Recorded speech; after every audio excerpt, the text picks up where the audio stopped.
जो चला गया उसके लिए आंसू नहीं बहाएंगे। तू क्या, तेरा बाप भी सलूट मारेगा जिस दिन हम 4 साल कामयाब हो जाएंगे। नमस्कार दोस्तों, आज हम पहुंचे हैं देश की युवा पीढ़ी के बीच जो अपने आप को अग्निपथ योजना के तहत अग्निवीर बनाने के लिए पूरी तरह से कार्यरत है और सुबह शाम जी तोड़ मेहनत कर रही है। केंद्र सरकार और उत्तर प्रदेश सरकार लगातार सरकारी नौकरियां देने का वादा कर रही है और कई बार भर्तियां निकाली भी जाती हैं, लेकिन आए दिन पेपर लीक हो जाते हैं। पेपर लीक होने की वजह से लगातार इनके हाथ हताशा पड़ती है। उसके बावजूद भी इनके हौसले बुलंद हैं, क्योंकि इनका एक ही उद्देश्य है, देश की सेवा करना। आज हम इस युवा पीढ़ी के बीच पहुंचे हैं और जानते हैं किस तरीके से मेहनत कर रहे हैं और किस तरीके से अपने आप को सिद्ध करने के लिए लगे पड़े हैं। जो आप दौड़ लगाते हो, सुबह सुबह मेहनत करते हो जी तोड़, उसके आपको क्या लगता है कि सरकार को क्या आपके लिए क्या करना चाहिए? यहाँ पर कोई ग्राउंड वगैरह है सरकारी? नहीं। कोई स्पोर्ट कॉम्प्लेक्स वगैरह है? नहीं है, कुछ नहीं है यहाँ। तो आप सिर्फ सड़कों पे दौड़ लगाते हैं? सड़कों पे दौड़ लगाते। सड़क भी बढ़िया ना है, सड़क भी बढ़िया नहीं है। सड़क भी टूटी हुई है। सड़क टूटी हुई है, बावजूद इसके आप लोग क्या करें मजबूरी हमारी। यहाँ दौड़ना है ही नहीं, कुछ ग्राउंड भी नहीं है, कुछ है ही नहीं यहाँ पे दौड़ने के लिए। अच्छा, सरकार आप लोगों के लिए एक योजना लेके आई है, अग्निपथ योजना। इस योजना के तहत अग्निवीरों की भर्ती की जाएगी। लगभग पूरे देश में 40,000 भर्तियां होनी है, जिसमें से 40,000 आर्मी में, 3,000 नेवी और 3,000 एयरफोर्स में भर्तियां होने वाली हैं। क्या आपको इस योजना के बारे में पता है? अब ना मिल रही नौकरी, बात है तो सही है यार, 4 साल के लिए पहुंच जाए, कुछ तो हो जाए। ना मिल रही तो उससे अच्छा तो यही है, ठीक है 4 साल के लिए, 4 साल के ही मिल जाए। देश के लिए इनके जो हौसले हैं, उन्हीं के तहत ये अपने आप को देश की सेवा में लगाना चाहते हैं। इसके अलावा सरकार आए दिन भर्तियां होती हैं और पेपर लीक हो जाते हैं। आपको क्या लगता है, इस तरीके से भर्तियां होंगी तो क्या भर्तियां हो पाएंगी? नहीं हो पाएंगी। इनमें से बहुत सारे युवा ऐसे हैं जो कई बार आर्मी, नेवी और एयरफोर्स की दौड़ लगा चुके हैं, कई बार मेडिकल पास कर चुके हैं और ऐसा भी देखा गया है कि कई बार भर्तियां कैंसिल कर दी गई हैं। आप में से ऐसे कितने लोग हैं जो कई बार दौड़ लगा चुके हैं और कई बार मेडिकल वगैरह दे चुके हैं? क्या हुआ वहाँ पे? हमने जी तोड़ मेहनत की, देर रात दौड़ते थे, भर्ती में गए, भर्ती में रेस मारी, मेडिकल फिट हुए और पेपर लीकेज कर दिया है। आज तक एग्जाम अग्निवीर के तहत वो भर्ती कैंसिल कर दी गई। इसीलिए तो युवाओं का जो इतना वो हो गया था, जब तो युवाओं ने ट्रेन जलाई थी। आपने देखा होगा बिहार में, उत्तर प्रदेश में, हर जगह ये हुआ था। उसी कारण था कि एयरफोर्स की लास्ट मिनट इन्होंने रोक दी। और जो बंदे 2021 में हमारी भर्ती हुई थी आगरा में, फरवरी में 2021 में भर्ती हुई थी, उसका भी इन्होंने सब कैंसिल कर दिया। इसलिए तो युवाओं का जो होता है, क्या करें युवा, अब जिनकी ओवरेज हो गए, जैसे 23 साल हो गई, वो तो उस भर्ती में चलेगी, उनकी तो जिंदगी खराब है। और आर्मी वाला बंदा एक ऐसा होता है कि उसका आर्मी में उसका दिल लग रहा है, 4 साल 5 साल जी करके मेहनत करता है, पढ़ाई में मन नहीं लगता, तो उसके पास दूसरा कोई ऑप्शन ही नहीं है। वही ऑप्शन है कि आर्मी में जाना, बस पढ़ाई कर नहीं पाता इतना कि पुलिस में चला जाए, कि SSC GD में चला जाए, क्योंकि पढ़ाई नहीं कर पाता इतना। उसकी एक ही लाइन है, तो एक ही लाइन आदमी 2 लाइन कैसे यूज कर लेगा? एक ही लाइन है तो एक ही लाइन में यूज करेगा ना। क्या आपको ऐसा लगता है कि आर्मी में जाने के लिए पढ़ाई कम और मेहनत ज्यादा करनी पड़ती है? हाँ, मेहनत ही है, इसमें मेहनत ही ज्यादा करनी पड़ती है, पढ़ाई भी करनी पड़ती है, पर इतनी थोड़ा कम करना पड़ता है। पुलिस के लिए ज्यादा पढ़ाई करना पड़ता है, क्योंकि पुलिस में बहुत कंपटीशन है। जैसे आर्मी वगैरह में थोड़ा बहुत चल जाता है, हल्की पढ़ाई चलती है GD के लिए। इस वजह से यानी पुलिस के लिए बहुत पढ़ाई करनी पड़ती है, कंपटीशन करना पड़ता है। जैसे हम आर्मी वगैरह की तैयारी करते हैं, उसमें जल्दी नंबर आ जाता है। अभी देखो 300 भागे, 300 3, 4, 5, 6, 7, 8 300 बंदों में से कम से कम 7-8 बंदे पकड़े जाने। इतनी मेहनत छोड़िए, उसमें भी दौड़ा रहे हैं, क्या कर सकते हैं इसमें? मैं आपको बता देना चाहूंगा, यहाँ पर जितने भी ये दिखाई दे रहे हैं युवा, इनमें ज्यादातर बच्चे किसानों के हैं। इनमें शायद ही कोई ऐसा होगा जिसके पिता नौकरी पैसा वाले होंगे।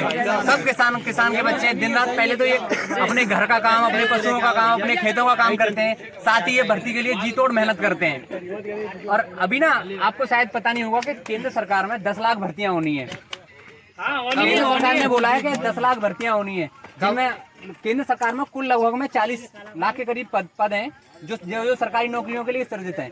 उनमें से करीब लगभग में 31 लाख पदों पर भर्तियां हो चुकी हैं। अभी करीब 8.5 लाख पद ऐसे जिन पर भर्तियां होनी है। क्या आपको इनके बारे में पता है? होगी क्या? जब बूढ़े जाएंगे हम, जब होंगे भर्ती?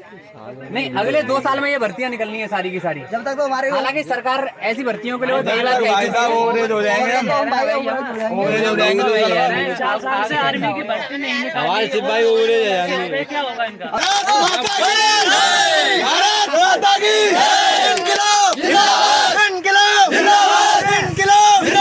भारत माता की। जो चला आ गया उसके लिए आंसू नहीं बहाएंगे। तू क्या तेरा बाप भी सलूट मारेगा जिस दिन हम 4 साल कामयाब हो जाएंगे। भारत माता की जय, भारत माता की जय। लगातार निराशा और हताशा हाथ लगने के बावजूद भी इनके हौसले बुलंद हैं, क्योंकि इनका सिर्फ एक ही जुनून है, एक ही सपना है कि आर्मी में जाना।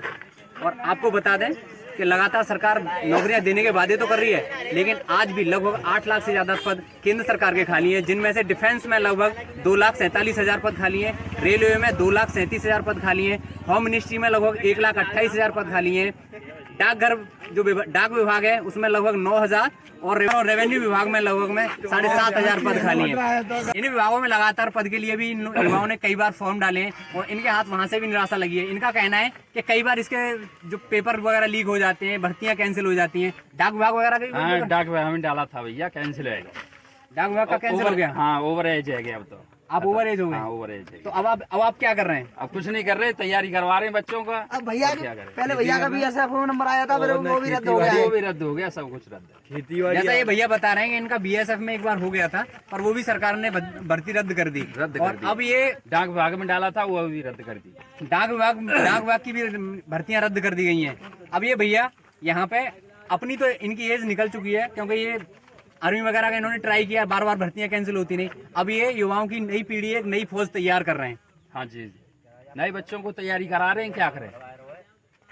कई बार ऐसा होता है कि आप सफल ना हो, लेकिन आपका जो एक्सपीरियंस है वो और लोगों के काम आता है, और वही एक्सपीरियंस इन भैया का इन बच्चों के काम आ रहा है। ये सुबह सुबह यहाँ पे इन बच्चों को दौड़ लगवाते हैं, इनकी फिजिकल की तैयारी करवा रहे हैं, और इनको आप क्या इनको थोड़ी कोचिंग वगैरह भी प्रोवाइड कराते हैं? नहीं, कोचिंग वगैरह ये हमारे साहब है, कोचिंग के बारे में समझाते हैं, दौड़ाते हैं, मेहनत कराते हैं अच्छी, आगे को कैसे जाना है कैसे नहीं जाना, लेकिन समझाते ये भैया बच्चों को पूरी तरीके से गाइड कर रहे हैं, और अच्छी बात है, क्योंकि इनका जो एक्सपीरियंस है ना इन बच्चों के काम आएगा। और हो सके आगे आने वाले समय में इनमें से ही बहुत सारे युवा देश की अलग अलग जगह पर आपको सेवा देते हुए दिखाई देंगे। कड़ी से कड़ी मेहनत कराई जा रही है कि आगे के लिए सफलता मिले हमको। बता रहे हैं, हम पर जा रहे हैं और कह रहे थे नई फौज बनेगी, ज्यादा लड़के पकड़े जाएंगे, लेकिन वहाँ पर टाइम नहीं दे रहे हैं, 5-12 का टाइम दे रहे हैं, 7-8 लड़के पकड़ रहे हैं। क्या होगा इससे? कम से कम 30-35 लड़के 40 तो पकड़ने चाहिए। जब नई फौज तैयार हो रही है, नई इसका नाम कर दिया है अग्निवीर, कम से कम चयन तो करना चाहिए ना। ज्यादा पहली बार चयन हो रहा है तो ज्यादा लड़के पकड़ने चाहिए पहले से, लेकिन उसमें जो पहले आर्मी वाली होती थी उससे भी कम लड़के पकड़ रहे हैं। ये क्या मतलब है? मतलब 40,000 भर्ती फिर कहाँ करेंगे ये? और कुछ नहीं है। इनका कहना है कि देश के युवाओं को गुमराह किया जा रहा है अग्निवीर भर्ती योजना के नाम पर। आपको पता है जो अग्निवीर भर्ती होंगे उसमें तो हर 4 में से 1 को परमानेंट जॉब मिलेगी। अरे वो नहीं मिलेगी, सब वादा किया जा रहा है। जुगाड़ हुए, पापा कोच हुए, भाई नौकरी मिलेगी। हम जैसे तो भाई बाहर करते जाएंगे 50 साल बाद, जो कुछ मिलेगा दान दक्षिणा वही मिलेगी हमें को। अच्छा, 50 रुपया है। इन युवाओं का सीधा सरकार पर आरोप है कि जिनकी कोई न कोई जुगाड़ या जिनका कोई न कोई पहले से सरकारी विभाग में उसमें कार्यरत होगा उसी को ही ये जॉब दी जाएगी, वरना बाकी अन्य युवाओं को निकाल के बाहर कर दिया जाएगा। निराशा होने के बावजूद भी ये जी तोड़ मेहनत कर रहे हैं। आइए देखते हैं आगे इनकी मेहनत किस तरीके से रंग लाती है और किस तरीके से ये देश की सेवा में आपको दिखाई देंगे। अगर आप हमको YouTube पर देख रहे हैं तो आप हमारे चैनल को सब्सक्राइब करें, साथ ही अगर आप हमको Facebook पर देख रहे हैं तो हमें फॉलो करें और हमारी वीडियो को लाइक करें, जिससे कि हम और अन्य इस प्रकार की वीडियो आपके बीच ला सकें। धन्यवाद।